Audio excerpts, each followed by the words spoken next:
नमस्कार runners. Run मराठीमध्ये सगळ्यांचं मनापासून स्वागत. तर गोष्ट अशी आहे की तुम्ही रोज धावताय, प्रचंड मेहनत घेताय, पण तुमचा स्पीड तो काही एकाच जागी अडकून पडलाय का? काळजी नसावी. आज आपण बरोबर हेच कोडं सोडवणार आहोत. मला माहितीये हे किती निराशाजनक असू शकतं. रोज सकाळी उठून पळायचं, घाम गाळायचा, पण घड्याळाकडे पाहिलं की निकालतोच. असं वाटतं की नाही की आपण एकाच चाकावर फिरतोय, पुढे जातच नाहीये. पण एक गोष्ट सांगतो, यातून जाणारे तुम्ही एकटे नाही आहात. हे खूप कॉमन आहे. आणि इथेच बहुतेक रनर्सची सगळ्यात मोठी चूक होते. सगळ्यांना काय वाटतं की जास्त किलोमीटर धावलं की वेग आपोआप वाढेल. पण खरं सांगू, वेग वाढवण्यासाठी जास्त धावणं नाही, तर हुशारीने धावणं महत्त्वाचं आहे. त्यासाठी गरजेची आहे स्मार्ट ट्रेनिंगची. तर मग आजच्या या विश्लेषणामध्ये आपण अशा 9 मोठ्या चुका पाहणार आहोत. हो, बरोबर, 9, ज्या तुमच्या आणि तुमच्या वेगाच्या मध्ये उभ्या आहेत. चला तर मग एक एक करून या चुकांना ओळखूया आणि त्यावर मात कशी करायची तेही बघूया. सुरुवात करूया आपल्या ट्रेनिंगच्या सवयींपासून, कारण सगळा खेळ इथेच सुरू होतो. आणि याच विभागात दडले आहेत आपल्या पहिल्या 2 मोठ्या चुका. पहिली आणि सगळ्यात कॉमन चूक म्हणजे नेहमी एकाच मध्यम वेगाने धावणे. याला म्हणतात ग्रे झोनचा सापळा. यात होतं काय माहितीये, तुमचे रन ना इतके सोपे असतात की शरीराला पूर्ण आराम मिळतो, ना इतके कठीण की तुमचा स्टॅमिना आणि वेग वाढतो. तुम्ही बरोबर मध्येच अडकून राहता.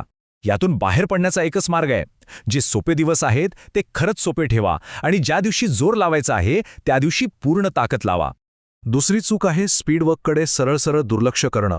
फक्त लांब पळण्याने काही होणार नाही. शरीराला वेगाने धावण्याची सवय लावावीच लागते.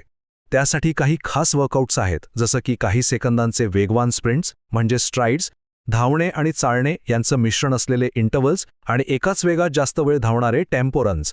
हे वर्कआउट्स तुमच्या पायांमध्ये तो वेग निर्माण करतात जो तुम्हाला हवाय. बरं, आता वळूया शरीराच्या पायाकडे, म्हणजे आपल्या बॉडीकडे. इथे आपण त्या 2 चुकांबद्दल बोलणार आहोत, ज्या अनेकदा म्हणजे खूप वेळा धावपटूंकडून दुर्लक्षित केल्या जातात. हे वाक्य आहे ना, मनात एकदम कोरून ठेवा. जर तुमचे पाय, ग्लूट्स आणि कोर मसल्स म्हणजे पोटाचे स्नायू कमकुवत असतील तर वेग वाढणार नाही. कारण एक गोष्ट लक्षात घ्या, ताकद हाच वेगाचा मूळ पाया आहे. आणि याच कारणामुळे तिसरी मोठी चूक ठरते स्ट्रेंथ ट्रेनिंग न करणे. नाही, तुम्हाला जिममध्ये जाऊन तासनतास वजनं उचलण्याची काही गरज नाही. आठवड्यातून फक्त 2दा घरीच स्क्वॉट्स, लंजेस आणि पुशअप सारखे सोपे व्यायाम करा. विश्वास ठेवा, एवढं जरी केलं ना तरी तुमच्या धावण्यात कमालीचा फरक दिसेल. चौथी चूक, चुकीचा रनिंग फॉर्म. धावताना पाय गरजेपेक्षा जास्त पुढे टाकणे, ज्याला ओव्हर स्ट्राइडिंग म्हणतात, किंवा कमरेत खूप जास्त वाकणे. या सगळ्यामुळे काय होतं, तुमची मौल्यवान ऊर्जा वाया जाते. लक्षात ठेवा, चांगला फॉर्म म्हणजे कमी ऊर्जेत जास्त वेग. सिंपल. मग प्रश्न येतो की फॉर्म सुधारायचा कसा? सोपं आहे. हाय नीज, स्किपिंग ड्रिल्स म्हणजे दोरी उड्या आणि मोबिलिटी एक्सरसाइज यांसारखे अगदी सोपे व्यायाम नियमितपणे करा.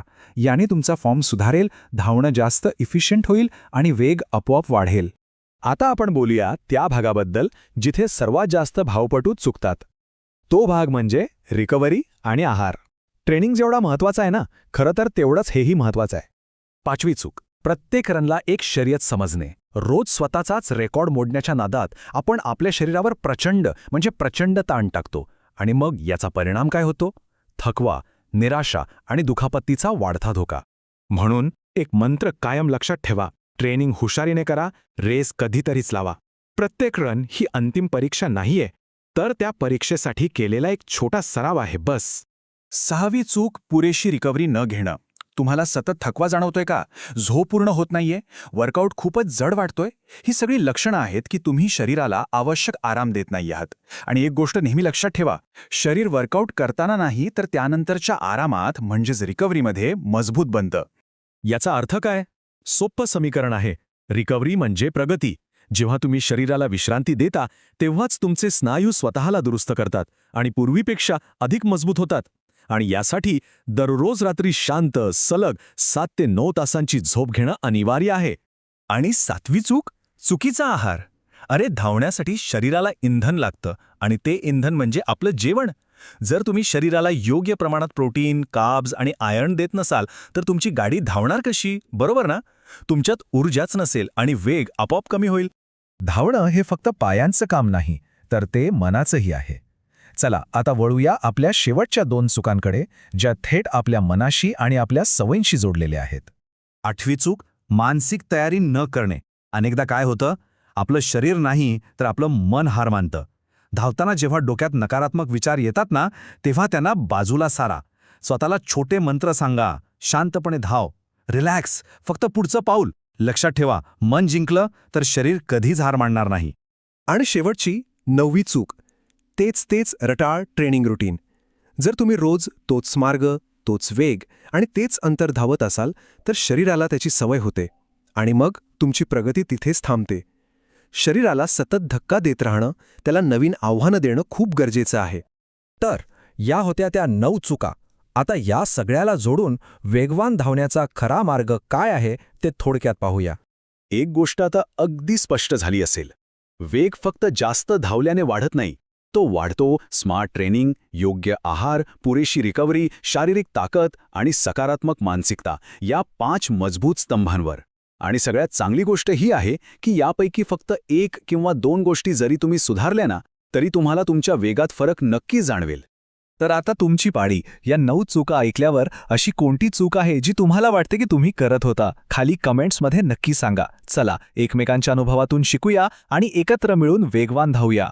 Run smart, run safe, run strong.